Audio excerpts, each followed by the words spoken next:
नमस्कार। एक बार फिर मैं उमेश शर्मा चाणक्य गुरु डिजिटल प्लेटफॉर्म पर आप सभी का हार्दिक अभिनंदन करता हूं। मित्रों, विगत जो हमारी कक्षा थी उसमें हमने प्रयत्न या यत्न संबंधित चर्चा कर रहे थे। प्रयत्न के भेद बताए थे, दो होते हैं, एक आभ्यंतर प्रयत्न और एक बाह्य प्रयत्न।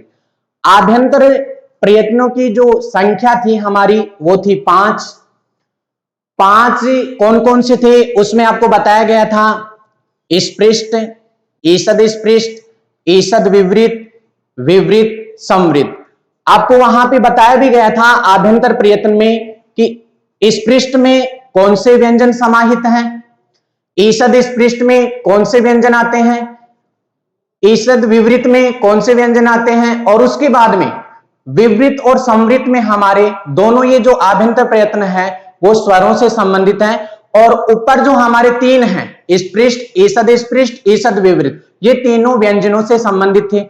ये आप अपनी जो चर्चा थी ये हो चुकी थी। इसके बाद में हम पढ़ रहे थे बाह्य प्रयत्न। बाह्य प्रयत्न आपको बताया गया था कि जो हमारा तालु आदि जो भी हमारे जो भाग हैं, उच्चारण स्थान है, इनसे हम जो बाह्य प्रयास कर रहे हैं या बाहरी जो प्रयास कर रहे हैं उसे हम कहते हैं बाह्य प्रयत्न। बाह्य प्रयत्नों की जो संख्या आ रही थी वो हमारी 11, एकादश है।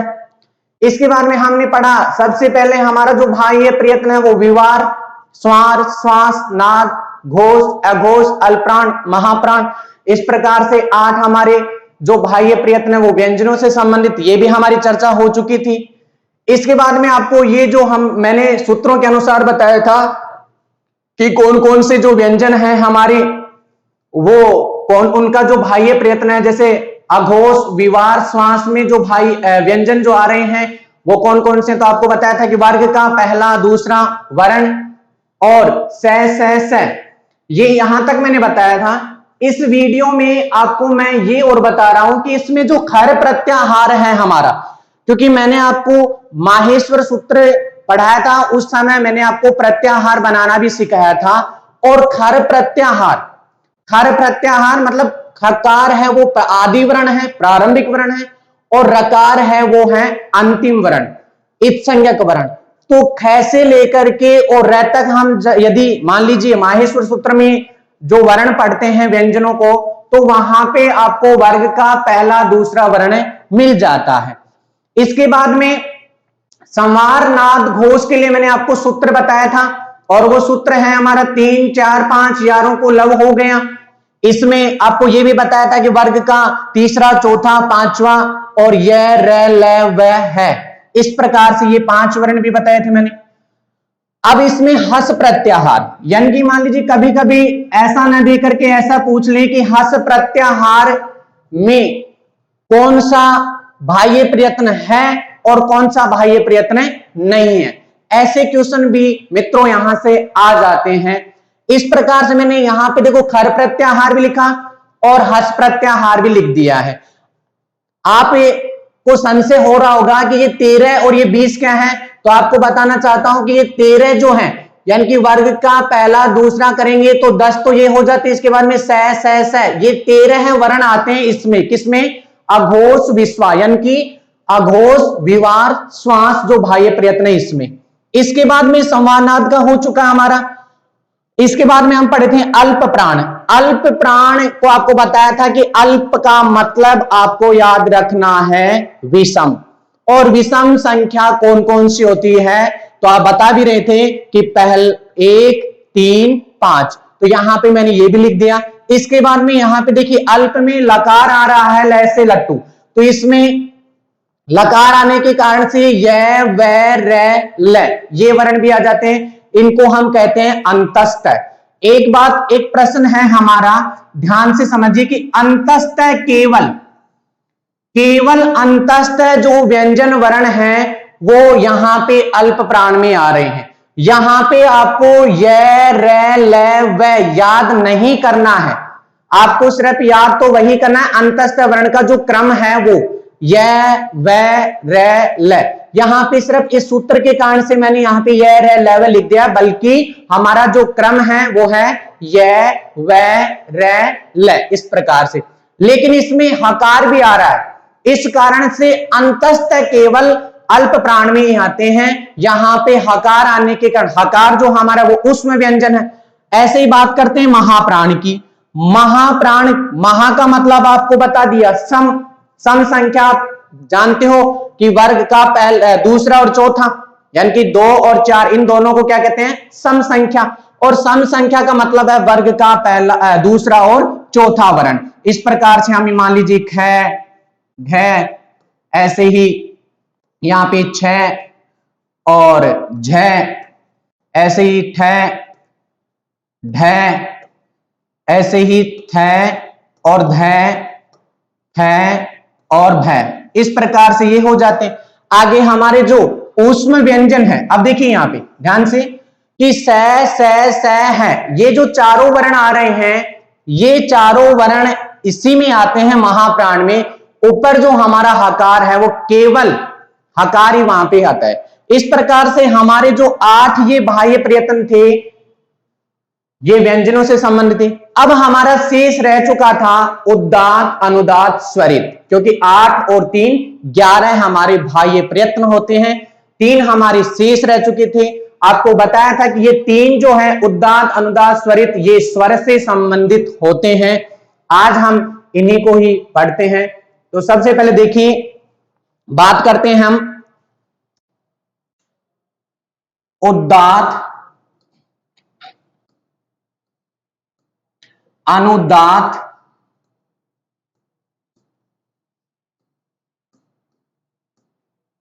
स्वरित।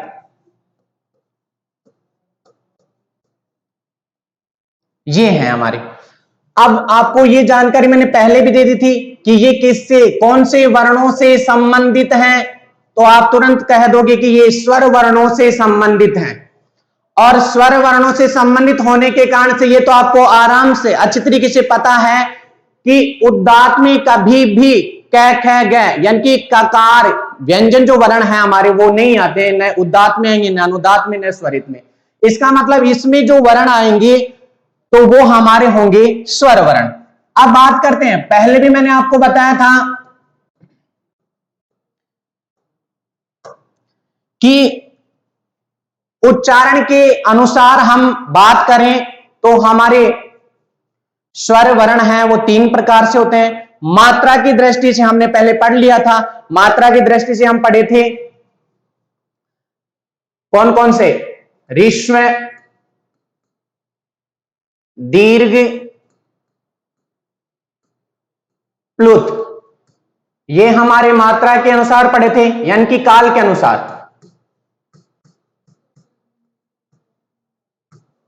मात्रा अनुसार तो इस प्रकार देखिए, इनको पहले हम पढ़ चुके हैं, ऋस्व स्वर, दीर्घ स्वर और प्लुत स्वर। आज हम चर्चा कर रहे हैं उदात्त, अनुदात्त, स्वरित। अच्छा, ये किसके अनुसार है? तो देखिए, ये हमारे उच्चारण के अनुसार है कि हमें उदात्त स्वर किसको कहेंगे, अनुदात्त स्वर किसको कहेंगे और स्वरित स्वर किसको कहेंगे। तो सबसे पहले बात करते हैं उदात्त की, कि जो हमारा उदात्त है उसमें कौन से स्वर आते हैं। तो आपको यह बता देता हूं कि उदात्त स्वर में सभी स्वर आते हैं।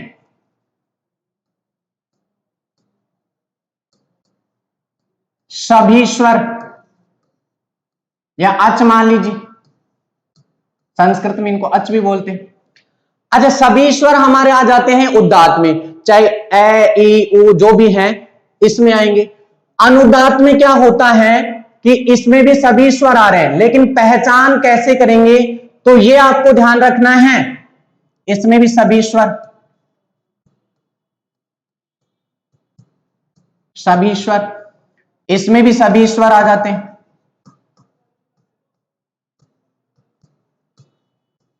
तो बात करते हैं कि परीक्षा उपयोगी क्या है, सर ये बताइए हमें। तो आपको सिर्फ ये ध्यान रखना है कि परीक्षा में जो प्रश्न आता है हमारा उदात्त, अनुदात्त, स्वरित में किस प्रकार का आता है। तो देखिए आपको सिर्फ ये ध्यान रखना है कि यदि हम उदात्त का स्वर पहचानेंगे तो इसमें सिर्फ आपको ये ध्यान रखना है कोई चिन्ह नहीं होगा, कोई चिन्ह नहीं, ये आपको ध्यान रखना है कि उदात्त का यदि कोई स्वर आ रहा है तो आपको वहां पे कोई चिन्ह नहीं मिलेगा, यानी कि जो हम पढ़ रहे हैं जैसे मान लीजिए ए, ई, उ, री ऐसे पढ़ते हैं, री, ये सभी जो वर्ण हैं हमारे स्वर वर्ण, ये सभी इसमें आ जाते हैं, इनमें कोई आपको चिन्ह नहीं दिख रहा है। बात करते हैं कि अनुदात्त का मतलब क्या होता है कि अनुदात्त सभी स्वर तो आते हैं कि ए, ई, उ, ये सभी स्वर आ रहे हैं, देखिए मैं आपके सामने लिख रहा हूं, लेकिन इसमें आपको एक चिन्ह मिलेगा और वो चिन्ह क्या मिलेगा, अनुदात्त। मतलब एक आप मान लीजिए या तो इसको ऐसे कह दीजिए पड़ी लाइन, या इसको कह दीजिए आप टेढ़ी लाइन।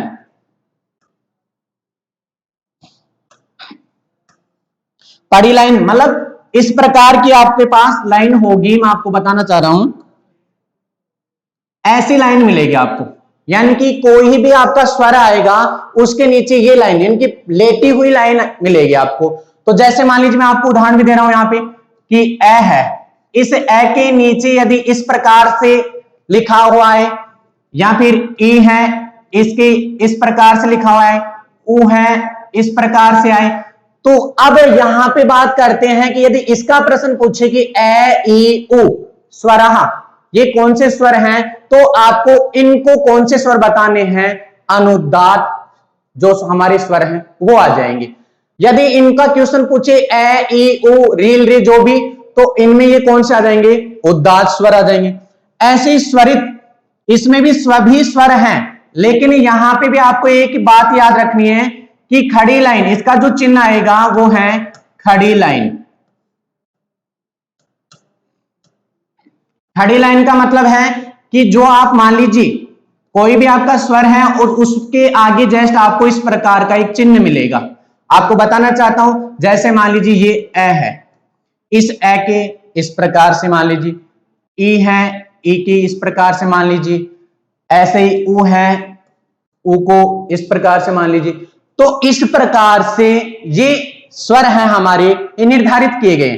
अच्छा, दूसरी बात जो हम पढ़ रहे थे मात्रा की दृष्टि से और उच्चारण की दृष्टि से, तो आप कहोगे सर हम ये तो कभी पढ़े ही नहीं, तो ध्यान रखिए ये जो स्वर हैं हमारे, इन स्वरों का ज्यादातर जो प्रयोग है वो वैदिक प्रक्रिया में किया जाता है, यानी कि वैदिक जो हमारी व्याकरण है वहां पे, और जो हमारी मात्रा की दृष्टि से है, ऋस्व स्वर है, दीर्घ स्वर है, प्लुत स्वर है, इनको हम हमारे लौकिक व्यवहार में काम करते हैं। तो इस प्रकार से हम यहां पे उदात्त, अनुदात्त, स्वरित, ये जो हमारे बाह्य प्रयत्न हैं, इन बाह्य प्रयत्नों में हमारे स्वरों को निर्धारित किया गया है। तो इस प्रकार से साथियों ये हमारे बाह्य प्रयत्न 11 हैं, यहां तक हमारे कंप्लीट होते हैं। इसी में एक बात और बता देना चाहता हूं आपको कि उदात्त, इसका एक सूत्र भी है, कभी कभी प्रश्न पूछ लिया जाता है, और उदात्त का जो सूत्र है हमारा वो है उच्चैरुदात्त है, उच्चैरुदात्त,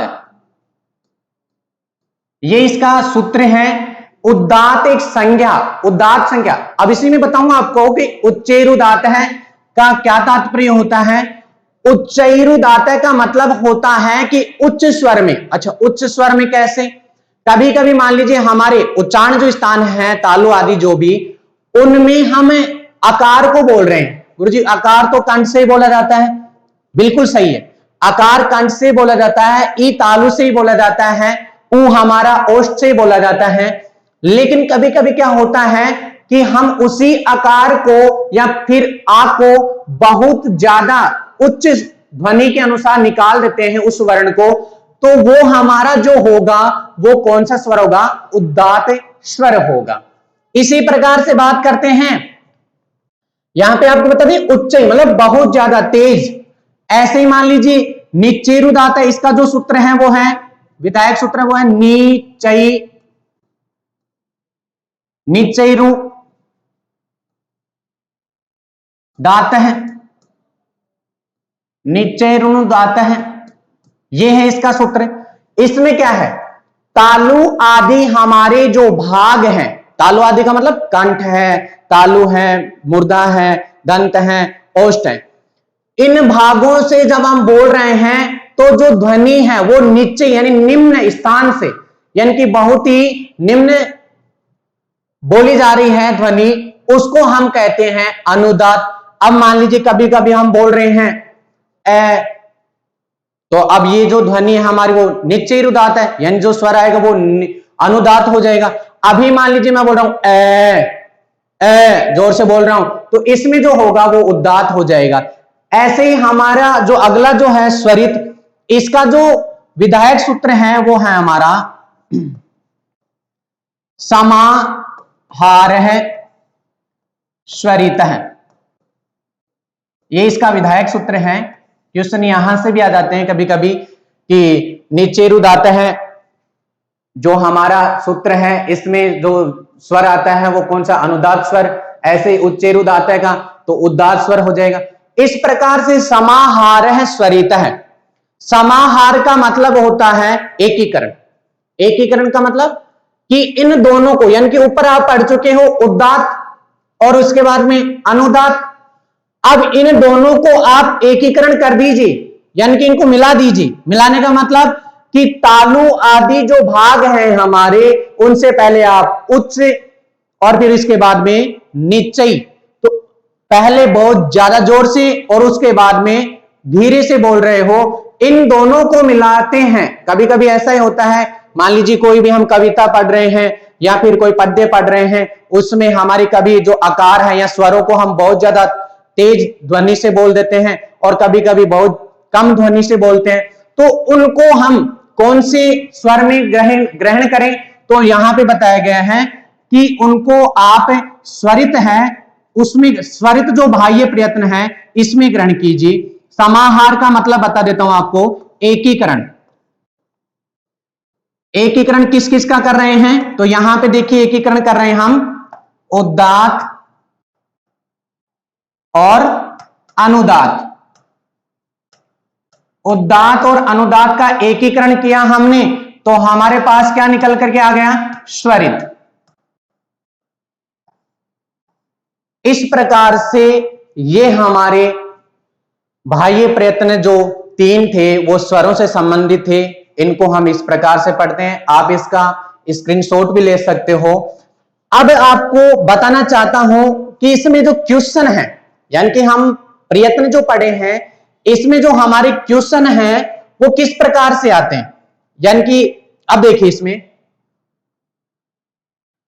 बाह्य प्रयत्नों का जो हमारा टॉपिक था वो हमारे कंप्लीट हो गया है। अब हम बात कर रहे हैं कि प्रयत्न जो हमारे हैं या यत्न कह दीजिए, उनमें क्वेश्चन किस प्रकार से आते हैं। तो देखिए सबसे पहले बात करते हैं, मान लीजिए सबसे पहले प्रश्न जो हमारा आ रहा है वो है कि आभ्यंतर जो प्रयत्न है हमारे,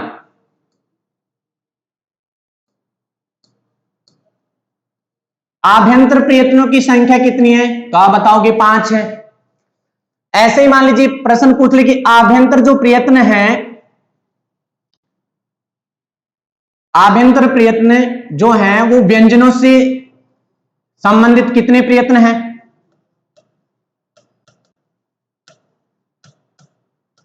व्यंजनों से संबंधित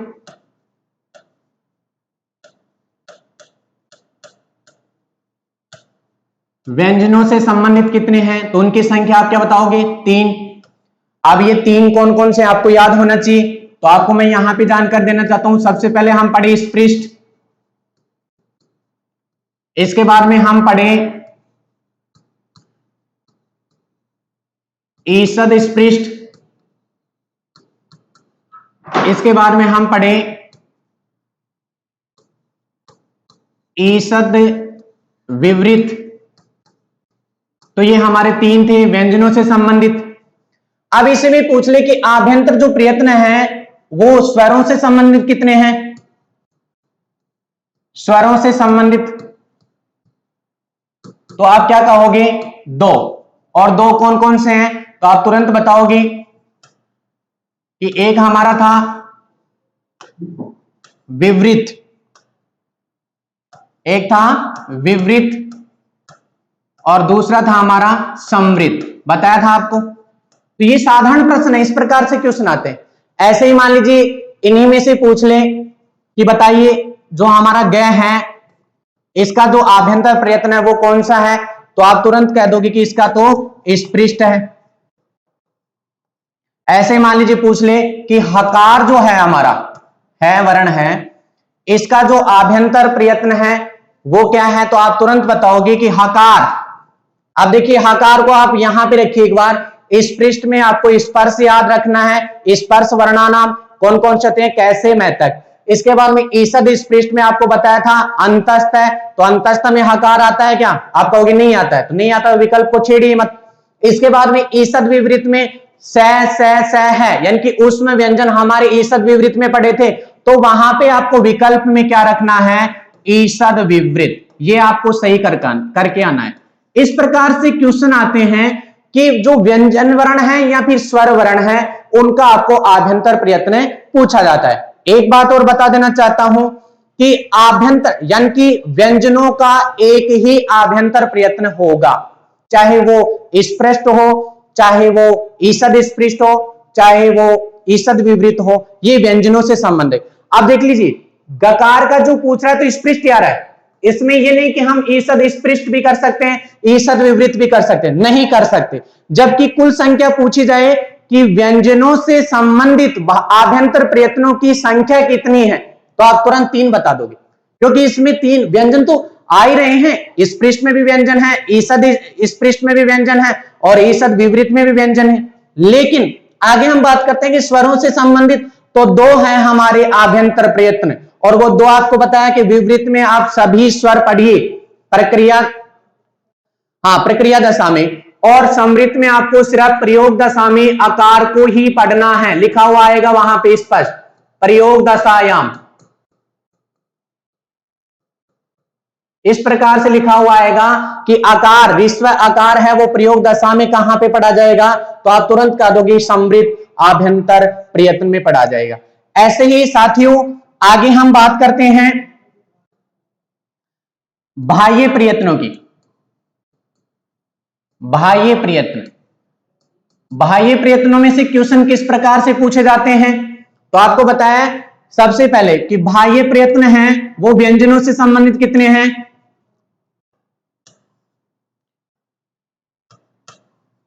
व्यंजनों से संबंधित, व्यंजनों से संबंधित कितने हैं, तो आप तुरंत कह दोगे 8। अच्छा 8 कौन कौन से होते हैं, अभी पढ़ाया था। आप बताओगे कि विवार, संवार, श्वास, नाद, घोष, अघोष, अल्प प्राण, महाप्राण, इस प्रकार से उनकी संख्या कितनी होगी 8। इसके बाद में यहां पे एक क्वेश्चन साधारण है वो पूछा जाता है कि स्वरों से संबंधित कितने हैं, स्वरों से संबंधित जो बाह्य प्रयत्नों की जो संख्या है वो कितनी है, 3। आज ही पढ़ाया अभी, उदात्त, अनुदात्त, स्वरित, ये सामान्य क्वेश्चन है, इसी में ही प्रश्न पूछ ले जाते हैं कि बताइए ककार जो है आपका क वर्ण का बाह्य प्रयत्न, सीख लीजिए आज, क्योंकि अगली जो हमारी कक्षा होगी उसमें प्रश्नोत्तरी कक्षा ही होगी, प्रश्न आपको यहां पे सोल्व करवाए जाएंगे।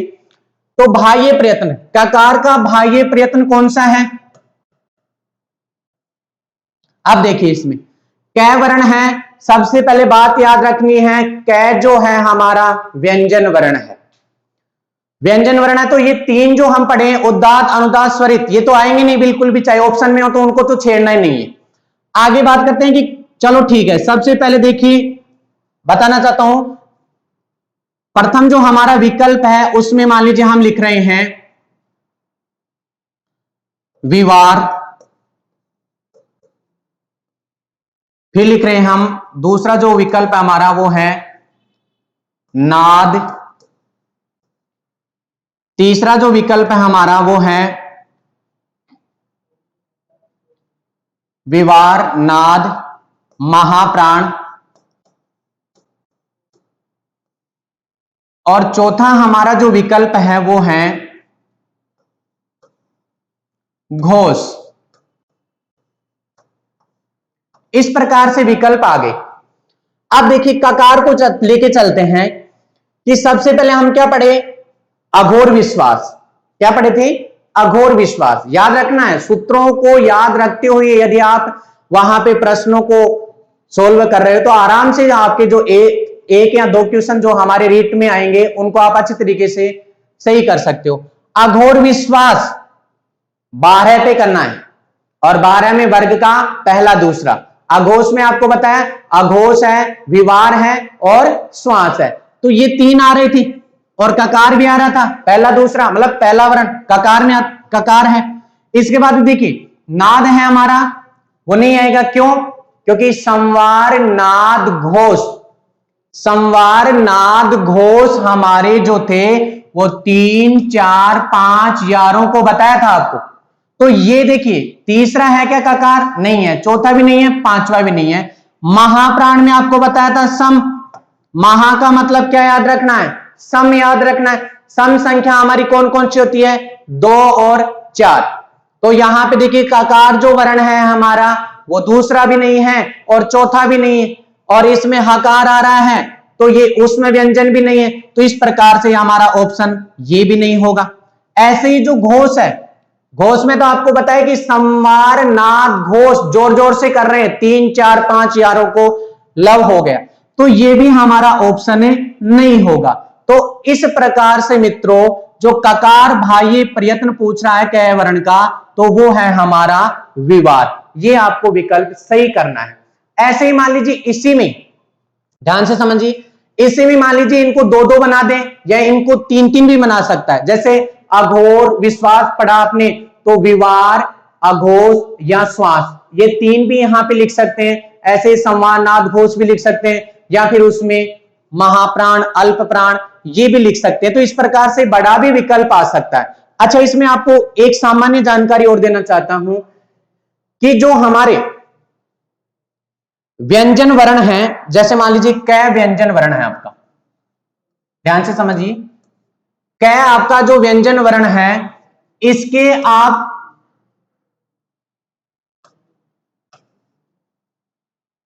कै व्यंजन वर्ण, कै व्यंजन वर्ण यानी कि जो व्यंजन वर्ण है हमारे, इसको ध्यान रखना अच्छी तरीके से। व्यंजन वर्णों के जो बाह्य प्रयत्न हो सकते हैं, ज्यादा से ज्यादा कितने हो सकते हैं, बाह्य प्रयत्न, तो ये है हमारे 4 हो सकते हैं। अब इसमें देखिए बाह्य प्रयत्न 4 कैसे, तो 3 के जो जोड़े बनाए हमने वो 2 बनाए थे, और इसके बाद में हमारा जो अल्प प्राण है और महाप्राण है उसमें से एक आ जाएगा। तो इस प्रकार से आप देखिए ककार का ही बता रहा हूं मैं आपको, कै व्यंजन वर्ण के जो बाह्य प्रयत्न है वो कितने हो सकते हैं ज्यादा से ज्यादा, तो आपको बताया है 4। उसमें 4 में देखिए सबसे पहले आपको बताना चाहता हूं कि हम पढ़े थे अघोष विश्वास या अघोर विश्वास, ये आपका सूत्र पढ़ा। अब इसमें देखिए अघो का मतलब अघोष, तो ठीक है यहां पे देखिए अघोष लिख देते हैं, अघोष। ऐसे ही वी का मतलब विवार और श्वास का मतलब श्वास। ये तो हमारे जो 3 के टुकड़े 3 के जो जोड़े थे उसमें से आगे। अब आगे हम अल्प प्राण और महाप्राण भी पढ़े थे, वो भी व्यंजनों से संबंधित है। तो अल्प प्राण का मतलब है विषम संख्या, और विषम संख्या जो कौन कौन सी होती है, 1 3 5, और एक में जो हमारा कै व्यंजन वर्ण है वो भी आता है। तो इस प्रकार से हमारा ये अल्प प्राण भी इसमें आ जाता है। तो इस प्रकार से देखिए प्रत्येक व्यंजन वर्ण के 4 बाह्य प्रयत्न होते हैं। और इसमें बात कर रहे थे कि स्वरों के संबंध में बात करते हैं, स्वरों का कितने हो सकते हैं, 3 हो सकते हैं। उसमें आपको बताया कि मान लीजिए उसमें कोई चिन्ह नहीं आ रहा है तो फिर वो उदात्त हो जाएगा। यदि नीचे लाइन आती है, आड़ी लाइन बोल दीजिए, तो उसको हम अनुदात कह देंगे। और या फिर खड़ी लाइन आ रही है तो उसको आप स्वरित स्वर कह सकते हो। तो इस प्रकार से ये जो हमारे वर्णों में प्रयत्न जो आते हैं, बाह्य प्रयत्न, आभ्यंतर प्रयत्न, उनके विषय में आज की जो कक्षा है वो यहीं पे समाप्त होती है। साथियों, चैनल को ज्यादा से ज्यादा सब्सक्राइब करना और जो हमारा वीडियो है इसको लाइक और शेयर करना ना भूलें। धन्यवाद।